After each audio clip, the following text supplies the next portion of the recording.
Revenons dans cette émission, une pour convaincre. Comme annoncé, nous recevons Kevin Asila. Il est membre de la cellule de communication de l'Alliance nationale pour le changement ANC. Kevin Asila, bonsoir.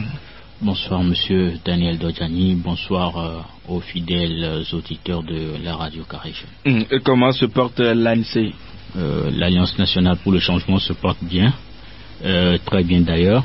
Et hier lundi, nous avons fêté nos 12e anniversaire, jour pour jour.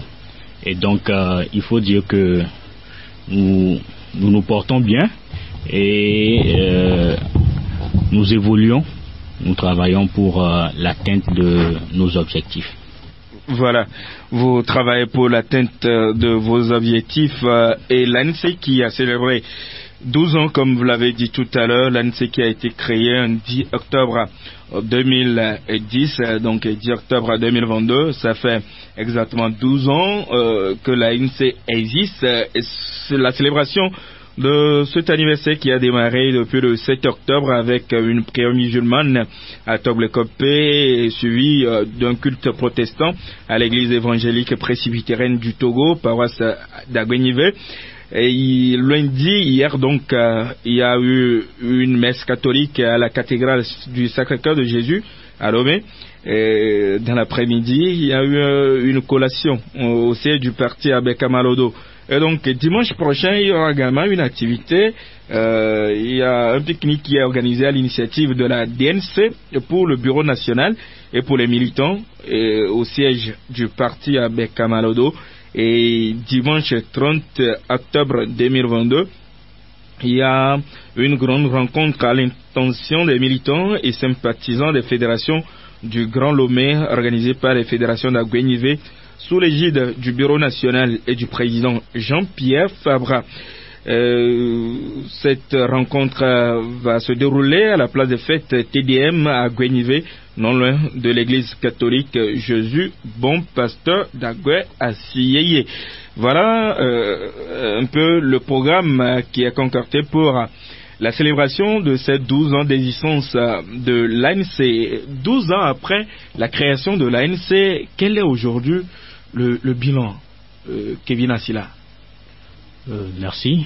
Je dirais que 12 ans après la création de l'ANC, le bilan il est positif parce que nous avons traversé beaucoup de choses, nous avons fait beaucoup de choses, nous avons traversé des difficultés, nous avons rencontré, je peux dire, des surprises désagréables au cours de notre cheminement. Mais aujourd'hui, nous tenons debout, nous sommes debout. Et donc, nous remercions Dieu pour cela. C'est d'ailleurs le pourquoi nous avons commandé des messes pour dire merci à Dieu. Parce que malgré tout ce qui s'est passé, malgré toutes les épreuves que nous avons traversées, nous sommes debout aujourd'hui. Et nous tenons droit dans nos bottes, nous tenons ferme pour la poursuite de notre lutte et l'atteinte de l'objectif que nous nous sommes fixés. Voilà, vous l'avez dit tout à l'heure, le bilan est positif à l'ANC, mais si nous voyons bien le premier objectif des responsables de l'ANC, bien l'objectif premier en créant l'ANC, c'était peut-être de conquérir le pouvoir. Mais là, aujourd'hui, l'ANC n'est pas encore au pouvoir. Effectivement, l'ANC, comme tout autre parti politique, a pour vocation de conquérir et d'exercer le pouvoir d'État. Vous venez de le dire, l'objectif de la création de l'ANC, c'est de réaliser l'alternance politique au sommet de l'État togolais, de satisfaire à cette aspiration profonde des populations togolaises. Et il est vrai qu'aujourd'hui, nous n'avons pas encore atteint cet objectif, mais nous travaillons et nous luttons chaque jour que Dieu fait pour pouvoir réaliser cet objectif-là, pour pouvoir atteindre cet objectif-là et faire le bonheur des populations togolaises. Et nous ne désarmons pas, je viens de le dire, nous avons traversé beaucoup d'épreuves, nous avons rencontré des difficultés, et tant du camp d'en face, je veux dire du parti au pouvoir, que de certains de nos partenaires de l'opposition et autres, qui n'ont pas favorisé l'atteinte de cet objectif-là. Mais ce n'est pas pour autant que nous allons désarmer, ou c'est pas parce que nous avons 12 ans aujourd'hui qu'il faut dire que après 12 ans l'objectif n'est pas encore atteint, donc nous avons échoué ou autre. Non. Tant que Dieu nous donne le souffle de vie et que nous nous levons chaque jour, nous travaillons pour l'atteinte de cet objectif-là. Rien n'est encore perdu, au contraire, nous avons encore de beaux jours devant nous, l'ANC a encore de beaux jours devant elle, et quel qu'en soit ce qui arrivera, les premiers responsables du parti et nous, les militants, nous travaillons pour que cet objectif-là soit atteint. Vous travaillez pour que cet objectif soit atteint, mais on a l'impression que, au fur et à mesure que les années passent, l'ANC s'éloigne de cet objectif-là, puisque à la création, l'ANC, après l'élection, après la présidentielle de 2010, avec tout ce qu'il y a eu comme problème quand l'ANC a été créée, l'ANC était proche de son objectif en 2015 également, mais en 2020, nous nous sommes rendus compte que l'ANC s'éloigne de cet objectif. Aujourd'hui, est-ce que la flamme qu'il y avait au départ, est-ce que cette flamme-là existe toujours, Kevin? Cette flamme existe toujours, parce que c'est une conviction. C'est une conviction qui nous anime, et cette conviction qui nous anime à l'ANC, cette conviction anime également les Togolais du nord au sud, de l'est à l'ouest. Et donc, je viens de dire que rien n'est encore perdu. Et nous avons traversé beaucoup de choses. Quand je prends en 2010, après les élections présidentielles, vous avez vu tout ce qui s'est passé, oui. Les arrestations arbitraires, il y a eu l'incendie des marchés et de Lomé, de Kara, et dans lesquels nos responsables ont été inculpés, et jusqu'aujourd'hui le président Jean-Pierre Fabre demeure sous il est toujours sous contrôle judiciaire, sous inculpation jusqu'aujourd'hui, et certains de nos camarades et responsables au cadre du parti ont été arrêtés, qui ont fait 5 ans de prison. Ils n'ont été relâchés qu'en 2018, et ensuite il y a eu les manœuvres de déstabilisation du parti au pouvoir et de certains de nos partenaires de l'opposition, je viens de le dire. Donc tout cela était ou avait pour but d'affaiblir l'ANC et de l'éloigner de son objectif. Mais comme je viens de vous le dire, cela ne nous a pas éloignés. Au contraire, ça nous a encouragés, ça nous a affermis dans notre conviction pour dire c'est parce que le parti au pouvoir sait aujourd'hui que il a en face une opposition farouche, un parti d'opposition qui tient, quels qu'en soient les cas, qu'ils cherchent à nous déstabiliser, et nous ne leur ferons pas ce plaisir-là. Donc nous tenons droit dans nos bottes, et le parti travaille. Aujourd'hui, avec ce qui s'est passé en 2020 et autres, la population, cela a contribué à démobiliser la population. Bien sûr, ce n'est pas nous à l'ANC qui sommes les auteurs. Mais on vous accuse également beaucoup. Vous avez refusé la candidature unique de l'opposition. Vous avez voulu faire route seul.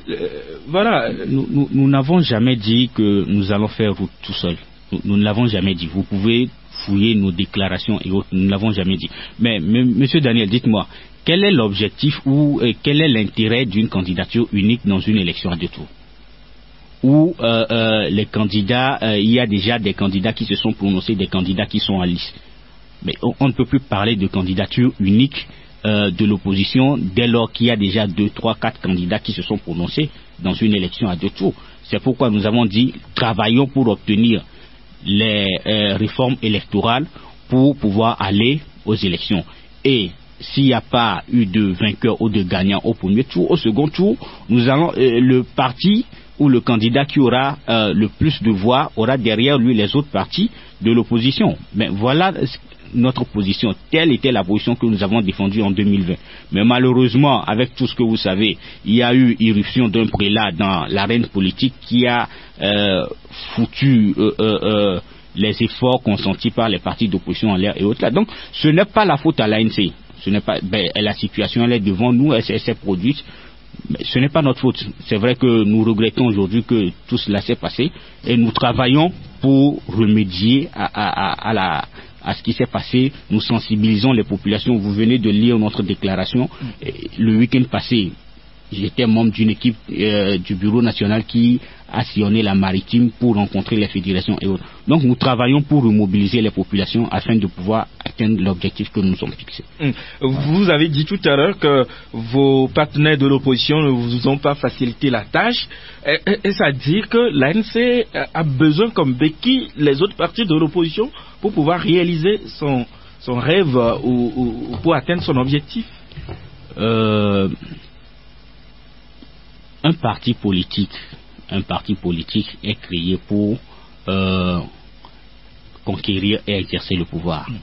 Mais dans le cas d'espèce du Togo, si vous êtes 2 ou 3, c'est une bonne chose.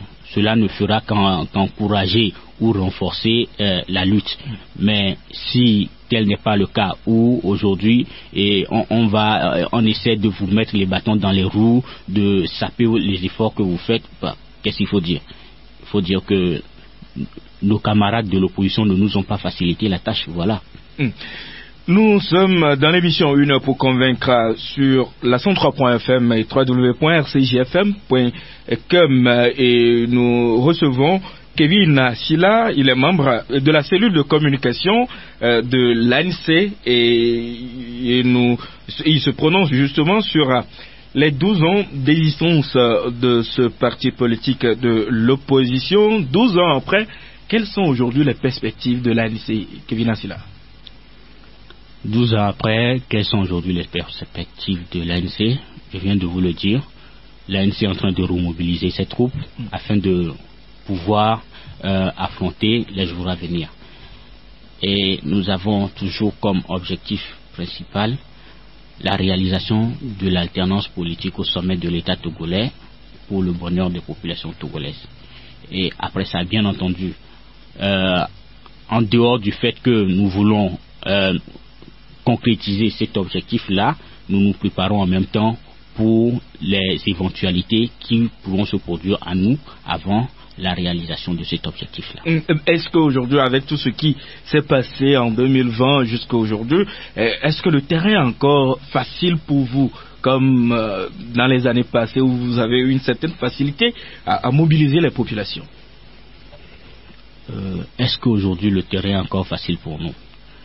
Nous avons toujours travaillé et le terrain c'est notre, je peux dire, notre domaine de prédilection. C'est ce que notre patron nous a montré, descendre sur le terrain, rencontrer les populations, leur sensibiliser, leur expliquer les choses. Il est vrai que avec ce qui s'est passé en 2020, les populations togolaises aujourd'hui sont un peu démobilisées. Pourquoi? Parce qu'il y a un candidat qui s'est présenté avec un prétendu soutien du Saint-Esprit. Restez à la maison, ne faites rien, moi je vais vous apporter votre victoire à midi, voilà, et l'autre qui est en face, ou bien un partenaire de l'opposition qui disait au même moment, après les élections, veillez sur vos votes, s'il y a vol, soutenez-nous, descendons ensemble dans les rues pour revendiquer notre victoire, voilà. Donc il y a tout ça qui a affaibli les populations, et donc aujourd'hui nous travaillons pour remobiliser ces populations-là. C'est vrai que avec ça, ce qui s'est passé là, ça rend un peu la tâche difficile aujourd'hui, mais nous ne faiblissons pas. Très sincèrement, nous ne faiblissons pas et aujourd'hui, Dieu merci, les populations togolaises ont commencé par comprendre. Je vous l'ai dit, le week-end, j'étais dans la région maritime, il y avait eu, bien avant cela, 2 tournées nationaux effectuées par le secrétariat général du parti. Et donc, les populations togolaises ont commencé par comprendre. Ça, je peux vous l'assurer. Du nord, nous avons été jusqu'à Saint-Cassé, les populations ont commencé par comprendre. Et je crois que sous peu, la mobilisation va reprendre et les choses sérieuses vont commencer. Les choses sérieuses vont commencer. En venant tout à l'heure, vous avez traversé le marché. Et vous avez vu un peu l'ambiance qu'il y a dans le marché.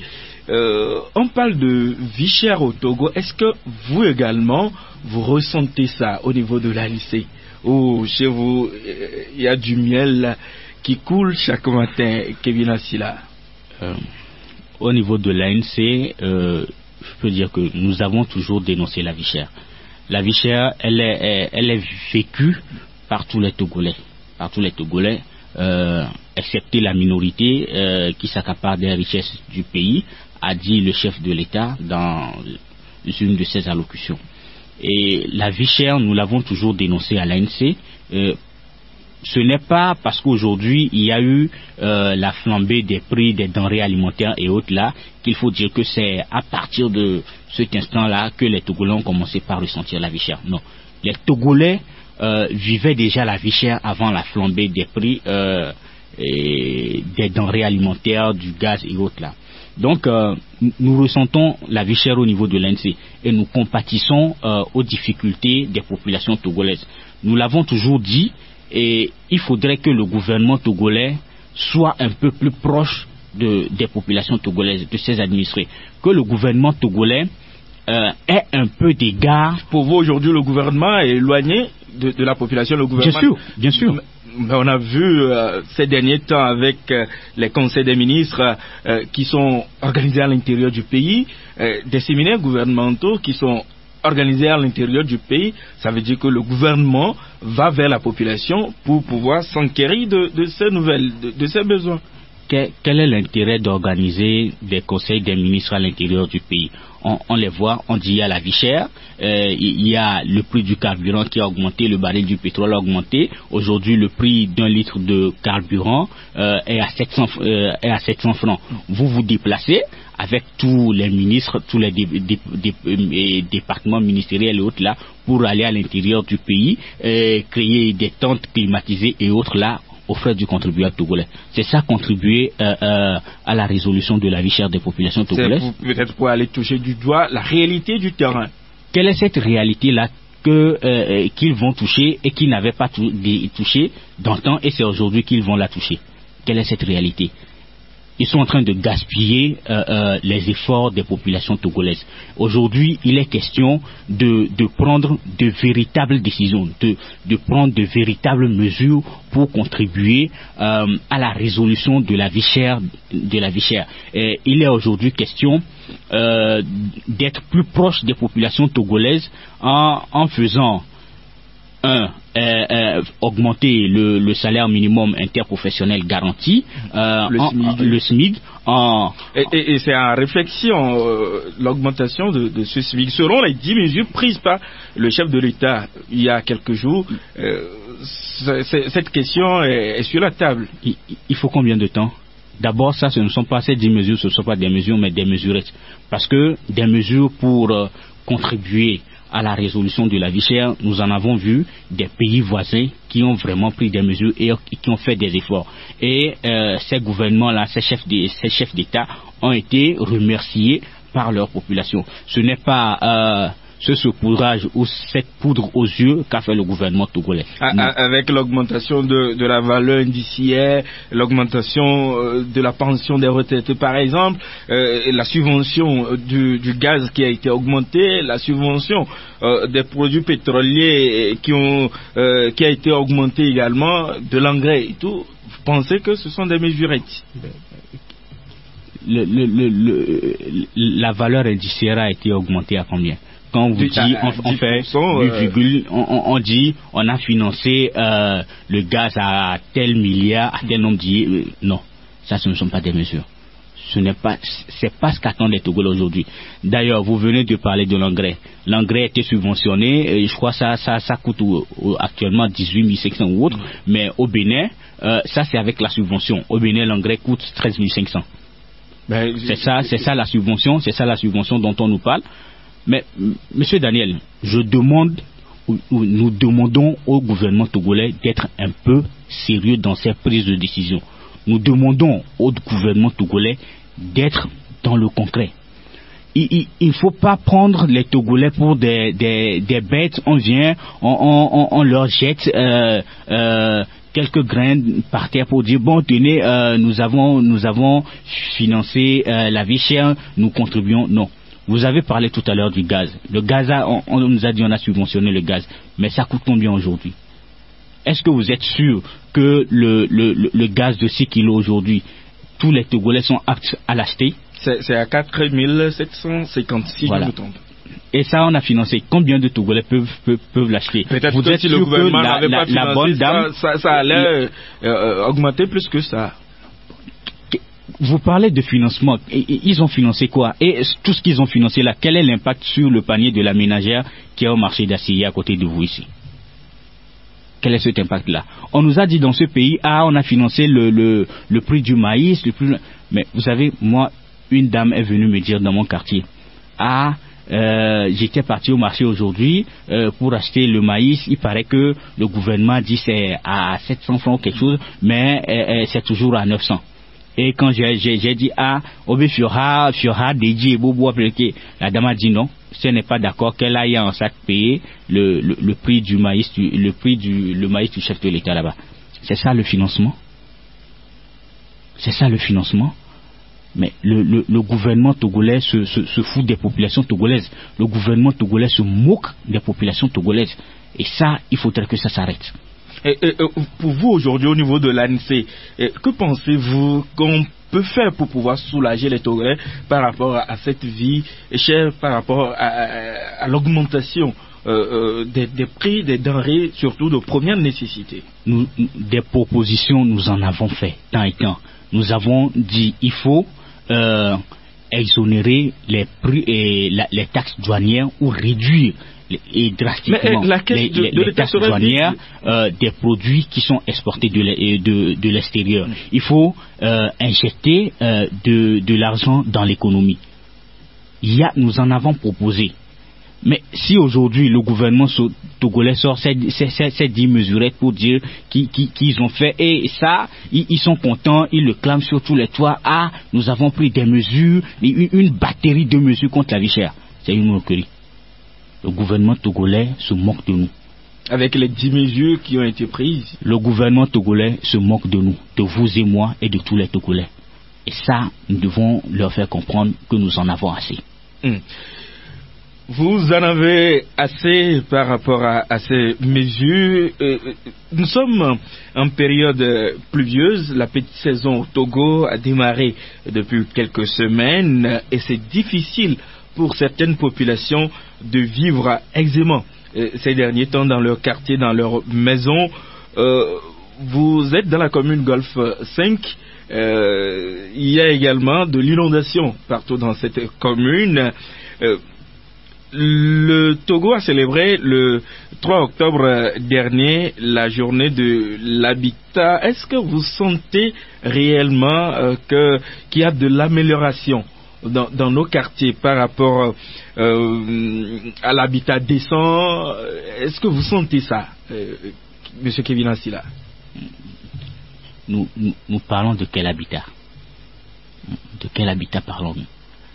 Je viens de dire tout à l'heure, et avant de répondre à cette question, nous compatissons de tout cœur avec les populations victimes d'inondations, victimes de sinistres, parce que certaines populations aujourd'hui sont obligées de quitter leur habitation pour aller vivre dans des écoles et autres là. Nous compatissons de tout cœur aux douleurs de ces populations-là. Et tout ça, c'est la faute au gouvernement togolais, c'est la faute au régime RPT-UNIR. Parce que quand on dirige un pays, il faut être à l'écoute des populations. Il faut répondre aux besoins des populations. Il ne faut pas être dans l'effet d'annonce. Tout ce que le gouvernement togolais fait, c'est l'effet d'annonce. On annonce, on va faire tel, on a fait tel, alors qu'en réalité, il n'en est rien. Il n'en est rien. Si après 62 ans d'indépendance, si après près de 60 ans de gestion à la tête de ce pays, aujourd'hui, vous et moi devons encore être là à parler d'inondation dans la capitale. il faut avoir le courage de dire mais que le régime a échoué. Mais dans d'autres pays également, il y a de l'inondation, même dans les pays les plus développés au monde. Et si vous allez en Afrique, dans la sous-région ouest africaine, en Côte d'Ivoire, à Abidjan ou encore à Accra, il y a des inondations. Des inondations, ça se passe dans les autres pays. Nous n'en disconvenons pas. Mais chaque fois, chaque année, au Togo ici, nous parlons d'inondations. Et vous allez voir les membres du gouvernement avec des sacs de maïs, des sacs de riz, de sucre et autres là pour aller vers les populations pour dire et on appelle les médias pour venir couvrir, nous avons fait. Est-ce que c'est ça la gestion d'un pays? Non. Nous ne devons pas attendre qu'il y ait inondation avant de voler au secours des populations avec des sacs de maïs. Ce n'est pas ce que demandent les populations togolaises. Le président Jean-Pierre Fabre a toujours l'habitude de dire gouverner c'est prévoir, diriger c'est prévoir. Il faut prévoir. Mais pourquoi est-ce que nous laissons les populations souffrir pour venir leur dire bon venez et quand la saison pluvieuse va passer, ils retournent l'année prochaine, quand la saison pluvieuse va encore arriver, il y a une inondation, on les déplace. Mais quelque part également, est-ce que ce n'est pas la faute de la population elle-même? Les gens construisent n'importe où, n'importe comment. Est-ce que ce gouvernement a pris soin d'éduquer les populations? Mais le Togolais souffre. Le Togolais, quand il travaille un peu, il trouve un peu de sous, on économise. Son premier objectif, c'est d'avoir un petit chez, et assis un petit lopin de terre, faire un petit chez, et avec sa femme, ses enfants, sa petite famille, rester là-bas. Mais le Togolais n'a pas reçu cette éducation de dire avant d'acheter un terrain, avant de construire, il faut étudier la zone pour voir si la zone est inondable ou non avant de construire là-dessus. C'est au gouvernement d'éduquer les populations pour dire quand vous voulez construire ou vous voulez acheter un terrain, allez d'abord à l'urbanisme, au cadastre, vérifiez d'abord est-ce que ce terrain-là est propre, est-ce que ce terrain-là n'est pas déjà acquis par quelqu'un, est-ce que ce n'est pas une réserve administrative, est-ce que ce n'est pas une zone inondable et autres là. Il revient au gouvernement d'éduquer les populations. Est-ce que ce gouvernement l'a fait? Non. Le gouvernement togolais, le régime RPT UNIR a failli sur tous les plans. Il faut que nous ayons le courage de le dire. Quand vous dites que le gouvernement a failli sur tous les plans, nous avons vu les travaux qui sont en train d'être réalisés dans le Grand Lomé. Il y a beaucoup de rétention d'eau pour pouvoir pallier ce problème, mais ça continue. Quelque part, vous ne voyez pas que le gouvernement fait sa part quand même pour pouvoir mettre les populations dans de bonnes conditions. On construit des rétentions d'eau qui, après 2 ou 3 pluies, débordent, et vous me dites que le gouvernement togolais fait sa part. Quand vous quittez Adidogomé pour aller en ville, il y en a au moins 3. Est-ce que ces rétentions d'eau-là tiennent aujourd'hui? Elles ne tiennent pas. Elles ne tiennent pas. Ce n'est pas le fait d'inonder la ville avec des rétentions d'eau qui va éviter les inondations. Mais non. Mais dans les pays développés, est-ce que vous voyez tout ce qu'on fait? Si nous prenons ce tronçon d'Adidogomé ici jusqu'au niveau de Todman, nous avons près de 4 ou 5 rétentions d'eau qui aujourd'hui sont débordées. Non, c'est pas ça le problème. Il faut étudier la situation et trouver des solutions idoines, des solutions pérennes, pas construire des rétentions d'eau un peu partout où ça pousse aujourd'hui dans la ville. Non. Et moi, je crois plutôt que ces rétentions d'eau dénaturent notre ville. Ça ne rend plus attrayant la capitale. Au lieu des rétentions d'eau, mais au Ghana à côté, c'est des caniveaux, de grands caniveaux qui sont construits et il faut drainer l'eau depuis la source. Où est-ce que ça inonde? Drainer l'eau au lieu de créer des rétentions d'eau qui ne tiennent pas. Si vous allez aujourd'hui au niveau de Apatam, la rétention d'eau qu'ils viennent de construire tout récemment, elle est débordée aujourd'hui. Ce n'est pas encore achevé. Elle est débordée, allez voir, elle est débordée. Quand nous prenons celle au niveau de la douane aujourd'hui, elle est prête. Parce de l'étude technique. Voilà, elle est pleine. Mais ce n'est pas la solution. Mais le gouvernement togolais, je viens de dire, le gouvernement togolais se moque de nous. C'est des gens, vous voyez, ils sont là aujourd'hui, on a l'impression qu'ils se couchent, quand ils se réveillent, il y a quelque chose qui leur tape dans la tête. Ah, ok, aujourd'hui j'ai telle idée et voilà, ils n'ont pas de vision. Le gouvernement des projets, il y avait eu le PND, actuellement c'est la feuille de route gouvernementale avec tous les projets que ça contienne. Le PND, nous en sommes où aujourd'hui? En fait, vous savez, tous ces sigles-là, vous voyez, il y a eu PND, avant PND, il y a eu ESCAP, voilà, tout. Mais machin et autres là, voilà, mais tout ça là, ça nous a mené où? Ça nous a conduit où aujourd'hui? Mais on donne des sigles et autres, et puis voilà, on fait des effets d'annonce et on revient. Tout ce qu'ils avaient fait de par le passé avant le PND, où est-ce que nous en sommes aujourd'hui? Zéro, que dalle. Rien. Quel est le résultat? Ça a apporté quel résultat au Togolais? Zéro. Peanut. Voilà. Nous recevons Kevin Assila, membre de la cellule de communication de l'Alliance nationale pour le changement ANC, dans l'émission Une pour convaincre sur Radio Carré Jeune. Lomé souffre de l'inondation, mais ça n'empêche pas quand même la capitale togolaise d'accueillir de grandes rencontres. Tout dernièrement, c'était la 72e session de l'OMS Afrique, et récemment également, la semaine dernière, le Togo a accueilli la deuxième session extraordinaire du Parlement de la CEDEAO. On dirait finalement que l'OMS est le centre des grandes rencontres en Afrique de l'Ouest. Monsieur Daniel, j'ai l'impression que ça vous surprend ou que vous pensez que c'est une nouveauté, non? C'est pas une nouveauté pour le gouvernement togolais parce que, rendez-vous compte, la légitimité qui manque à ce régime à l'intérieur, il est obligé d'aller la chercher à l'extérieur. Mais souvenez-vous, en 2015-2016, du sommet sur la sécurité maritime. Souvenez-vous après de toutes les conférences qui ont suivi et autres là. Ben, aujourd'hui, le gouvernement togolais, au lieu de s'occuper des populations togolaises, au lieu de répondre aux besoins des populations togolaises, est plus préoccupé de polir son image à l'extérieur qu'à l'intérieur du pays. Mais ils sont en manque de légitimité. Mais quelque part, est-ce que ça ne montre pas la viabilité de notre système, de notre pays? Le fait d'accueillir ces rencontres-là, ça prouve quelque part que tout marche bien dans le pays.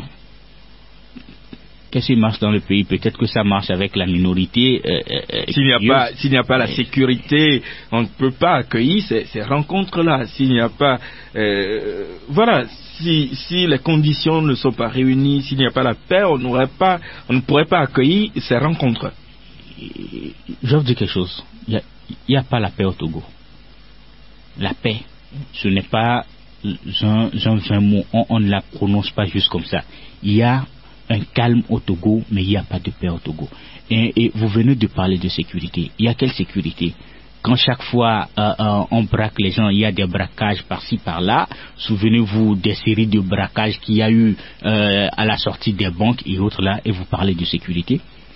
Je vous dis que ce gouvernement, ce régime est à la quête d'une légitimité qu'il n'a pas, qui lui fait défaut à l'intérieur de son pays et auprès de ses populations. Le gouvernement togolais cherche à polir son image de l'extérieur que de l'intérieur. Voilà leur souci, c'est l'objectif, rien d'autre. C'est l'objectif selon vous à l'ANC.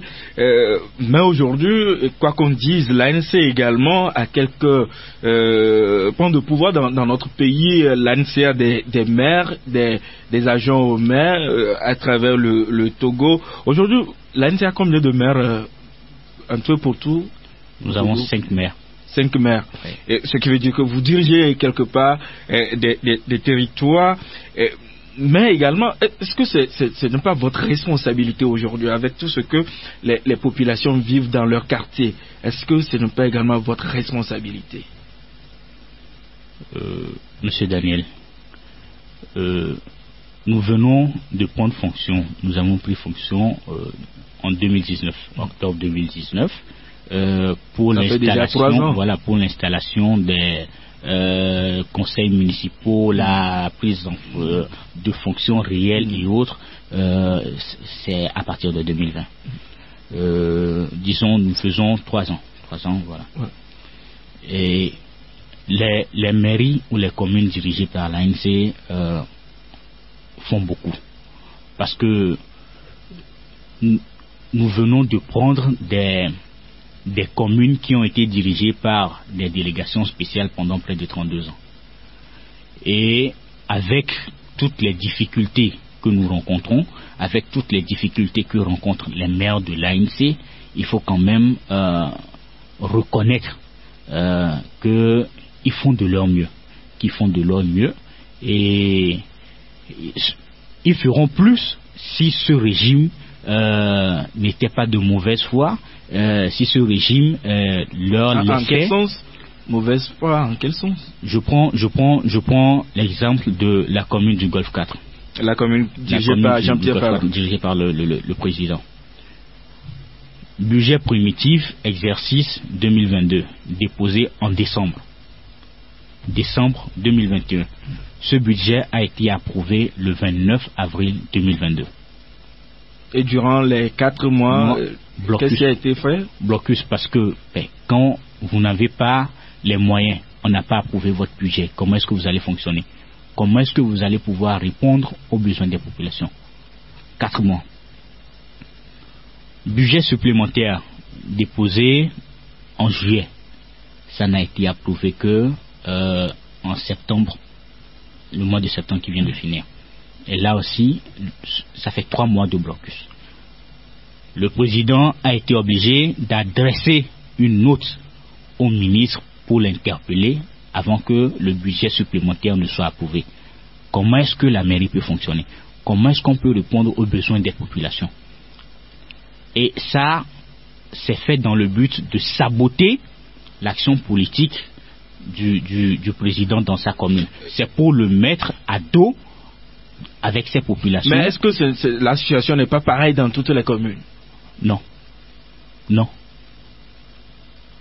La situation n'est pas pareille dans toutes les communes. Faites vos investigations, vous verrez. Faites vos investigations, vous verrez.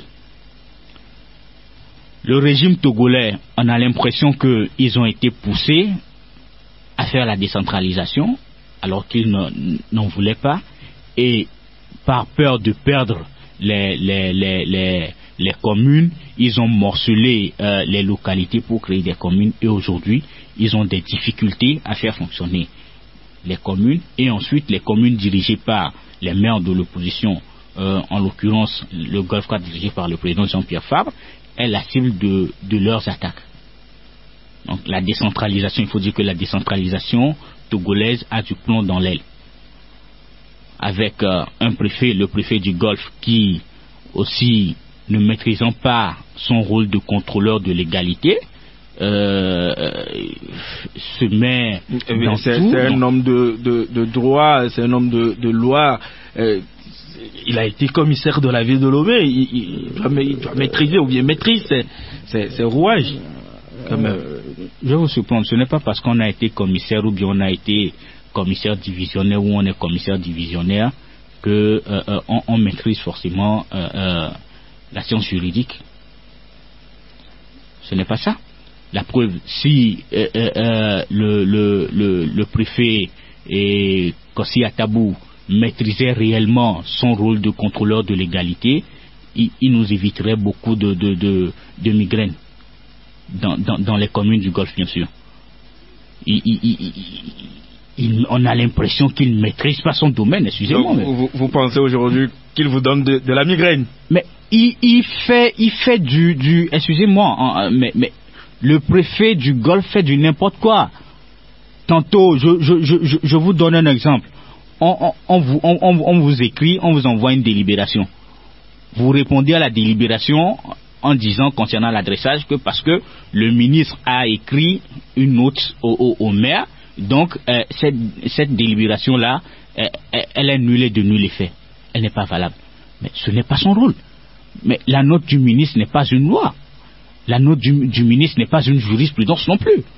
La loi dit il contrôle la légalité des actes des maires.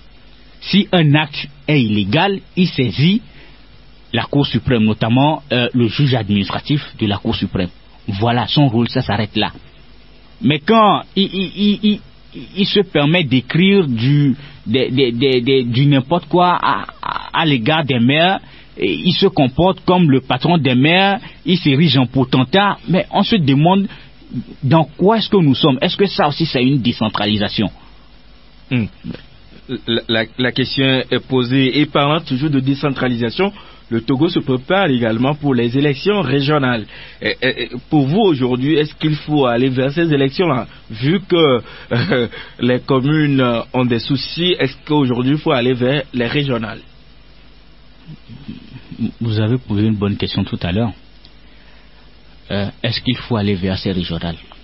Le Togo a opté pour une décentralisation à 2 niveaux, les communes et les régions. Aujourd'hui, nous sommes dans la phase expérimentale des communes. Nous n'avons pas encore fini avec cela que le système, le régime enclenche une procédure d'élection d'un conseiller régional ou d'élection régionale. Bien sûr, tel que c'est prévu aujourd'hui, on a opté pour la décentralisation à 2 niveaux. Il faut faire les élections régionales. Mais la question est, est-ce que c'est le bon moment? Avec toutes les difficultés que rencontrent aujourd'hui les communes qui ont des difficultés à fonctionner et autres. Mais l'ANC est représentée à la CENI qui est en train de préparer ces régionales. L'ANC est un parti politique. Et en tant que parti politique, il faut se préparer à toute échéance électorale. Et c'est ce que l'ANC est en train de faire. Au moment venu, le parti prendra en toute souveraineté sa décision de participer aux élections ou non. Mais nous n'en sommes pas encore là. Pour le moment, vous avez vu nos communiqués, nos lettres et autres que nous avons adressés au gouvernement, notamment pour les audiences foraines, pour le recensement électoral et autres. Donc nous sommes en train de nous préparer et nous avons écrit au gouvernement. Nous attendons de voir quelle sera la suite de ces adresses au niveau du gouvernement et nous verrons après. Mais est-ce que l'ANC se prépare quand même pour ces élections régionales-là? Je viens de vous dire que en tant que parti politique, nous devons nous préparer, nous devons être prêts à toute échéance électorale. Maintenant, au moment venu, le parti étudiera ou bien verra les contours de ces élections-là. Comment est-ce que ça va, comment est-ce que c'est organisé et autres. Et une décision sera prise. Dès que la décision sera prise, je suis sûr que vous serez informés. Voilà.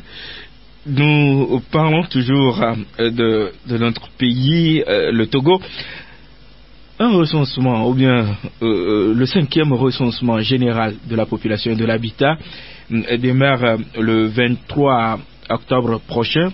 Que fait l'ANC pour pouvoir favoriser ou aider à la bonne organisation de ces élections, de ce recensement général, excusez-moi, de la population et de l'habitat?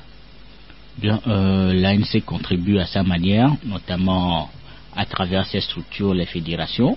Il y a nos commissions de travail et nous informons les fédérations parce que c'est aussi, ce recensement est aussi important, il est nécessaire. Donc nous avons donné des directives aux fédérations pour qu'elles puissent prendre les dispositions afin que ce recensement-là se passe dans de meilleures conditions, dans de bonnes conditions. En tout cas, ce qui peut dépendre de leur niveau,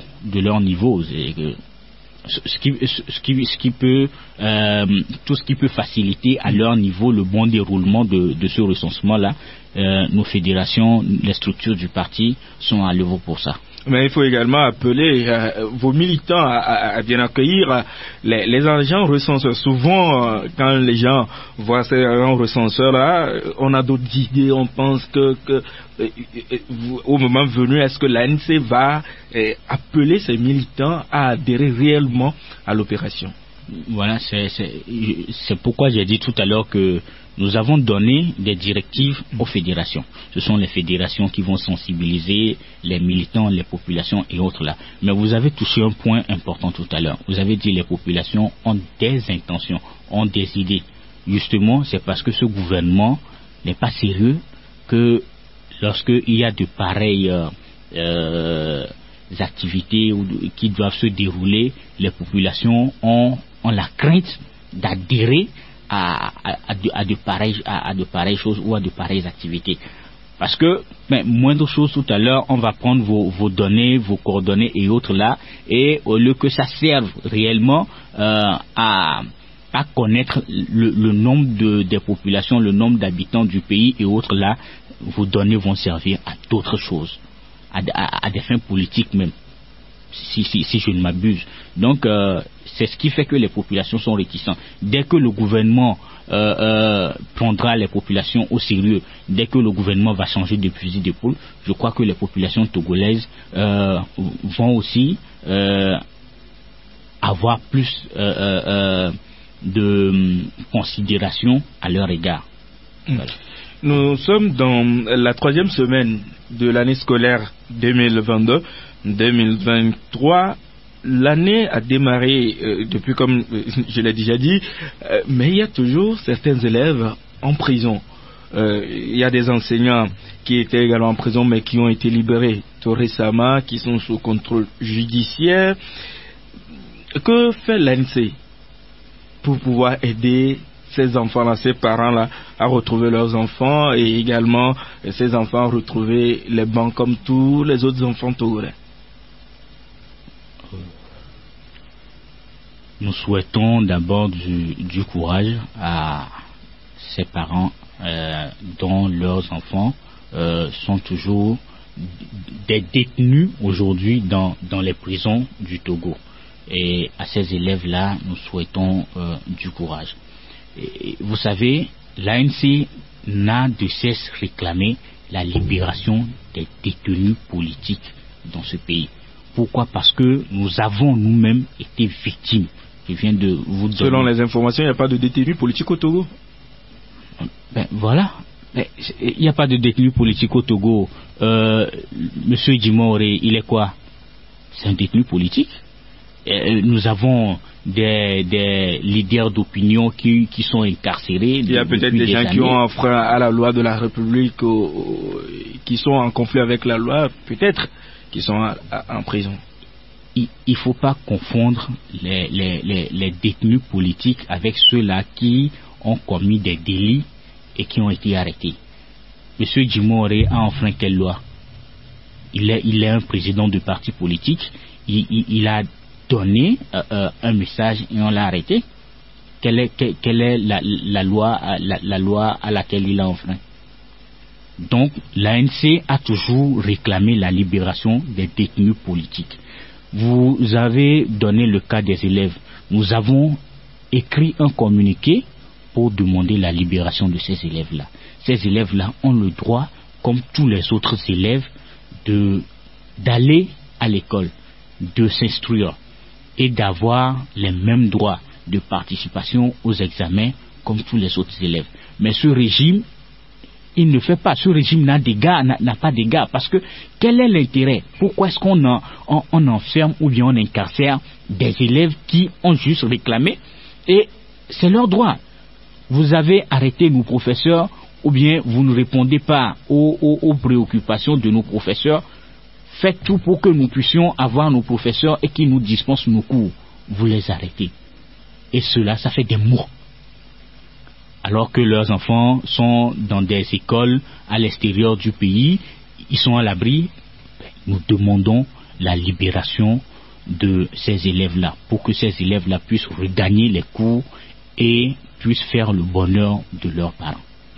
Nous allons quitter un peu le Togo. Aujourd'hui, dans la sous-région ouest africaine, le sport favori, ce sont les coups d'État. On en a dans 3 pays de l'Afrique de l'Ouest. Au Burkina Faso, c'est répétitif. Au Mali, à la Guinée, vous pensez que aujourd'hui ces coups d'État-là vont régler les problèmes dont font face les populations dans ce pays? Malheureusement, nous assistons aujourd'hui encore à la montée au pouvoir des militaires dans la sous-région ouest africaine. C'est une réalité qui est un peu difficile, mais pourquoi, qu'est-ce qui conduit à la réalisation de ces coups d'État? C'est le manque de respect des constitutions de nos pays qui fait que ces militaires-là font des coups d'État. On vous dit, faites un mandat, après un second mandat, et quittez le pouvoir. Vous refusez, vous violez les constitutions de vos pays. C'est ce qui donne. Mais est-ce que ça doit justifier? Justement, dans certains cas, c'est ce que les militaires ont évoqué pour justifier leur coup d'État. Je prends le cas de la Guinée. Et vous demandez est-ce que ça justifie? Je veux prendre le cas du Burkina. Parce que le président Roch Kaboré a été élu. Voilà, nous avons tous suivi ce scrutin-là. Mais pourquoi est-ce que on lui fait encore un coup d'État? Ce n'est pas normal, parce que il faudrait que nos militaires aussi se rendent compte, quand on dit on choisit le métier des armes, c'est pour aller au front, c'est pour défendre le pays. Ce n'est pas pour venir rester dans des palais présidentiels pour jouir des avantages, pour dire bon voilà. Et votre mot de la fin, Kevin Asila? Le mot de fin, je lance un appel à toutes les populations du Grand Lomé, à tous les sympathisants et militants de l'ANC, et pour assister à la rencontre qui aura lieu le dimanche 30 octobre prochain à Guanivé, pour écouter le message que le président a à nous délivrer. Merci beaucoup, Kevin Asila. Je rappelle que vous êtes membre de la cellule de communication de l'Alliance nationale pour le changement ANC. Vous êtes notre invité. Vous avez partagé ces quelques minutes avec nous dans cette émission Une heure pour convaincre, qui s'achève ainsi. Merci à Amen Le Saint qui nous a accordé quelques minutes pour finir nos sujets. Moi je suis Daniel Dodjani. Prochain numéro l'autre mardi. Soyez toujours avec nous sur la 103.fm et www.rcjfm.com.